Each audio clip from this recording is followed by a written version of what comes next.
Olá pessoal, vamos então agora conversar um pouquinho a respeito da biomecânica nas próteses removíveis. Para falarmos em biomecânica, que é a participação de um aparelho mecânico dentro de um ser vivo, de um corpo, de uma parte de um corpo, de um ser vivo, nós temos que conhecer um pouquinho de alavancas. A prótese removível ela é apoiada em alguns dentes, fixada em outros dentes e sofre forças do bolo alimentar, da mastigação, formando uma potência de força sobre uma alavanca e muitas vezes com resistência de outras estruturas. Então vamos conhecer esses conceitos a respeito de alavancas. Primeiramente vamos pegar uma prancha e apoiar num sistema de dobradiça, de roldana, parecido com a gangorra que a gente tem no parquinho infantil. Um lado desce, outro lado sobe. Então, teoricamente, o que nós temos aqui nessa posição? Uma estrutura centralizada, uma estrutura que vai ser uma parte fixa. Essa parte é a parte fixa, que vai fixar o centro da alavanca, da gangorra. E de um lado nós podemos ter uma força de potência, no sentido de descer a gangorra. Do outro lado da alavanca, o outro componente, se contrapondo à força da potência, ele vai ser chamado de resistência. Então, enquanto um lado está querendo descer com uma força de potência para baixo, o outro lado também quer descer com uma força de resistência. Então, nós podemos ter a potência de um lado e a resistência do outro. Então, sendo assim, a potência forçando a alavanca para baixo e a resistência do outro lado forçando a alavanca para baixo do outro lado, com ponto fixo no meio, nós temos a resistência de um lado, a potência do outro e a parte fixa no meio. A gente chama essa alavanca de interfixa, porque entre a resistência e a potência nós temos o elemento fixo da alavanca. Pensando num outro aspecto, onde nós tenhamos um componente fixado na extremidade da alavanca, como se for um trampolim de natação, de piscina olímpica.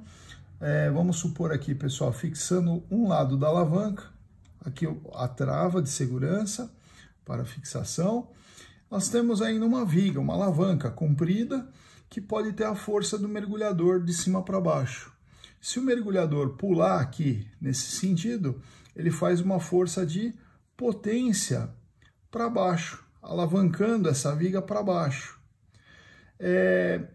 E a gente pode fazer uma força contrária, posicionada aqui por baixo, no sentido de segurar a alavanca mais elevada. Enquanto o mergulhador faz a potência para baixo, a gente pode pôr um apoio aqui embaixo para diminuir a alavancagem sobre a viga.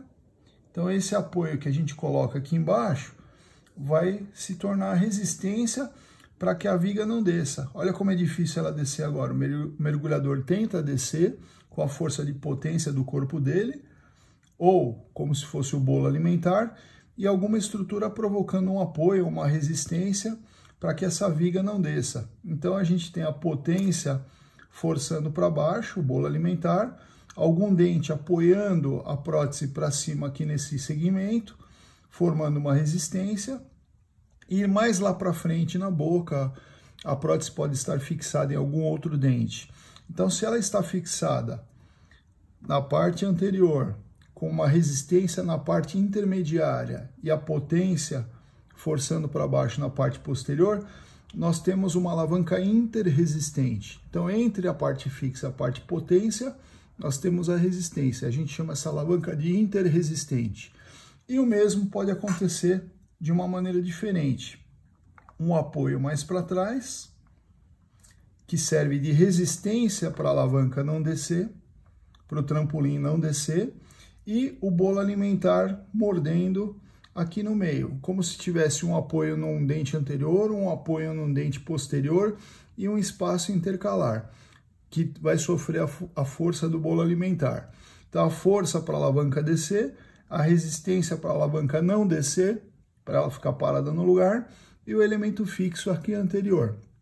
Então, se a gente tem a parte fixa numa extremidade a resistência na outra extremidade e quem está no meio, a força do bolo alimentar, a gente tem uma alavanca interpotente. Então esse nome é interpotente porque a potência está centralizada entre a parte fixa e a parte de resistência. Então esse é o exemplo clássico de uma classe 3 de Kennedy, um espaço intercalar, onde está apoiado num dente anterior, apoiado num dente posterior em um espaço intercalar, sofrendo a força do bolo alimentar. É uma alavanca interpotente. Ainda falando a respeito das alavancas interfixas, nós temos que pensar no seguinte conceito, que onde está o eixo de rotação? Então vamos entender de uma vez por todas como funciona algumas dúvidas sobre eixo de rotação. Então aqui, pessoal, nós temos uma gangorra de parquinho convencional, onde uma criança desce de um lado, a outra desce do outro e ficam brincando o dia inteiro. Nós temos a potência de um lado e a resistência do outro. Então, pensando nesse sentido, nós temos um eixo de rotação aonde, pessoal? Aqui centralizado no meio da prancha. Isso a gente já concordou que essa linha no meio da prancha é o eixo de rotação. Podemos pensar de uma maneira diferente. Vamos supor que o engenheiro desenhe 2 pontos de apoio. Então o engenheiro coloca 2 pontos de apoio embaixo da nossa gangorra. Então aí a gente começa a duvidar ou ficar na dúvida na hora das removíveis. Nossa, quanto apoio, onde que é o eixo de rotação? Onde é o fulcro de rotação dessa prancha ou dessa removível? Ela tem uma extremidade livre aqui, ela está apoiada em algum dente posterior, algum pré-molar um pouquinho mais para frente e alguma outra extremidade anterior. Onde está o ponto de apoio? Então, se você tiver uma potência do bolo alimentar nessa região que faça uma força para ela descer, olha como já foi mais difícil do que uma gangorra simples dessa extremidade descer. Ó. Vocês já percebem que ela já não desceu. 2 apoios já deram mais estabilidade para removível. Mas onde que é o fulcro de rotação? Onde que é o eixo de rotação dessa prótese? Perceba que se essa potência for grande na hora de mastigação, essa alavanca vai levantar. Olha aqui, pessoal, a alavanca levantou. Onde que é a parte que ela está apoiada? Nesse eixo que desencostou ou nesse eixo que ainda está encostado? Então, esse eixo que ainda está encostado serve de ponto de giro, olha aqui, eixo de rotação, fulcro de rotação, para as mordidas nessa extremidade livre. Então, vocês percebem que o eixo que está mais perto, ou o apoio que está mais perto da extremidade livre na hora de apertar a comida, o alimento, vai ser o eixo de rotação da prótese toda, da alavanca toda. Ah, mas será que é verdade isso? Vamos testar de uma maneira diferente. Vamos colocar mais apoio. Então, vamos colocar mais apoio nessa alavanca. Então, aqui, pensando nesse sentido, olha aqui uma prótese mais complexa. Apoio num dente, apoio no outro dente, apoio no outro dente. Quanto apoio? Onde que é o eixo de rotação dessa prótese ou dessa extremidade livre aqui? Mais uma vez, colocando a força de potência do bolo alimentar na extremidade livre, que não tem apoio aqui por baixo. Onde que vai ser o eixo de rotação dessa gangorra? Vocês percebam a mesma coisa. A partir do momento que a potência empurra a prótese para baixo, afundando no rebordo, veja como desencosta dos outros apoios. Esses outros apoios são como se não existissem nesse sentido. Então, a partir do primeiro movimento de afundamento no rebordo, na mucosa resiliente, os apoios mais anteriores, eles praticamente não cumprem nenhum papel de suporte ou fixação. Essa prótese pode levantar. A gente tem que contar com os braços de retenção nessas regiões, mas os apoios oclusais já não se prestam para eixo de rotação ou fulcro de rotação. Então, onde que é o fulcro de rotação ou eixo de rotação dessa prótese de extremidade livre?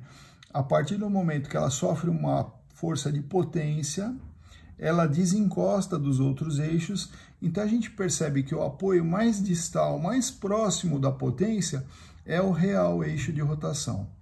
Então vamos simular dois modelos de armação para a gente perceber se isso vai ser verdade também no estilo de armação na boca. Então agora, fazendo uma analogia da parte inicial de alavancas que a gente viu, façamos a nossa removível. Um esquema básico de removível, um protótipo aqui, só levando em consideração os apoios oclusais. Vejam que aqui a gente não tem o braço de retenção, o braço de oposição, pois na verdade os eixos de rotação ou os fulcros de rotação estão envolvidos mais com os apoios oclusais que não deixam a prótese afundar naquela região, do que com os outros elementos propriamente ditos que se prestam a fazer o papel de potência ou resistência. Então, quando a gente desenha uma prótese complexa como essa, um apoio oclusal aqui na distal, um outro apoio oclusal aqui na mesial do premolar, um outro apoio de cíngulo no central, e nesse elemento aqui, supostamente isolado, foi feito um apoio na mesial e um apoio na distal. Esse apoio na distal é inadequado. A gente já sabe que é inadequado e vai ver na sequência a representação gráfica disso. Mas, só para a gente entender que no mesmo dente, dois apoios oclusais, qual que é o eixo de rotação? Onde que é o fulcro de rotação? Vamos ver se é verdade aquela história da alavanca que a gente viu anteriormente. Então, aqui é uma extremidade livre, representando uma extremidade livre que vai sofrer uma força de mastigação, uma força de potência. Ora, ela tem alguns apoios. Qual que é o apoio? Quais são os apoios que vão gerar um eixo de rotação? Qual que vai ser o centro da gangorra? Pois tem mais de um apoio. É parecido com a última alavanca interfixa que a gente viu, que tinha primeiro um apoio, depois colocamos 2 apoios e 3 apoios embaixo, e foi aquela alavanca que a gente viu da interfixa anteriormente. Qual será o apoio que vai virar fulcro de rotação ou eixo de rotação durante a força mastigatória nessa extremidade livre? A gente falou que era o apoio ou os apoios mais próximos da extremidade livre. Então, quando a gente explica na aula, é difícil de enxergar. Ora, se eu mastigar aqui, qual que vai ser realmente o meu eixo de rotação? É diagonal? É diametral? É o penúltimo? É o último? É o último? Então, vamos fazer a força agora e sentir qual que é o movimento da armação. Olha só, eu vou empurrar aqui para baixo como se fosse um alimento consistente, empurrando a armação para baixo. Olha onde que ela levanta, pessoal. Presta atenção que ela desencostou desse premolar, desencostou daquele central e desencostou dessa mesial. Ó. Perceba que ela desencosta aqui, ó. Então não é mentira quando a gente fala que é o apoio mais distal desse lado e o apoio mais distal desse lado, que são os apoios que ficaram fixados. Então, onde que está o verdadeiro eixo de rotação dessa gangorra? Aqui, ó. O centro da rotação da gangorra está aqui. A potência está de um lado, então essa aqui é a potência. A parte fixa vai estar tanto aqui como nesse apoio mais distal, tá? Nesse apoio mais distal, não mesial, o apoio distal. O mesial, ele levanta. Quando a gente faz a potência, ó, ele descola do dente, ele levanta. Então, o apoio mais distal é o apoio fixo, tá? E toda a parte lá da frente, que teria a grampa, o braço de retenção, vai representar lá para frente uma parte de resistência. Na verdade, os apoios não estão representando a resistência agora. Os grampos vestibulares é que estariam evitando da prótese subir e, por consequência, sendo chamados de resistência. Nesse modelinho, nesse protótipo, a gente só está lidando com o elemento apoio oclusal, sem os grampos de retenção. Só para a gente entender que apertou aqui, sobem todos os apoios da frente e fica só os 2 apoios mais distais encostados no dente, ó. Parte fixa, potência aqui atrás que é alimentação,